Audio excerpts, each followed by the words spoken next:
The mayor's announcement comes as White House officials are in Mexico meeting the country's president. Yeah, Fox 5's Chris Welch joining us now in studio. And Chris, they're asking Mexico to do more to stop migrants from reaching the border.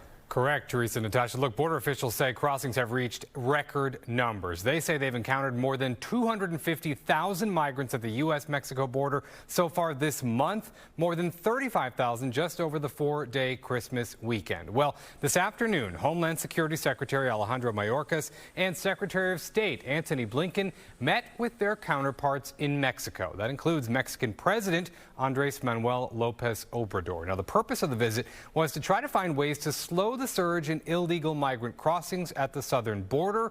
All this as a caravan of 24,000 people has slowly been making its way across Mexico, inching closer to the U.S. border every single day. But Republicans who are holding up the president's request for more aid to Ukraine and Israel over the White House border policy think sending Blinken and Mayorkas to Mexico is all just for show.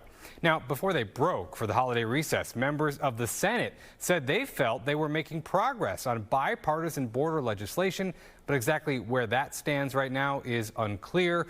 What is clear, however, is that this is very likely to be one of the top issues in the 2024 presidential race. I think it could be very important because, of course, this affects many states, not just the border states, but we know, of course, here in New York and in New York City, the migrant crisis has become a big political issue. It's costing a lot of money. The mayor is appealing to the Biden administration to help out. Nobody really knows how to handle it properly. Now, according to a poll that came out about a week before Christmas, Biden's approval rating on the issue of immigration dropped 8 points since November. And Mexico's president confirmed last week that the U.S. wants Mexico to do more to stop migrants from crossing at its southern border with Guatemala. But he said that in exchange, he wants to see the U.S. send more aid to migrants' home countries. Teresa and Natasha, back to you.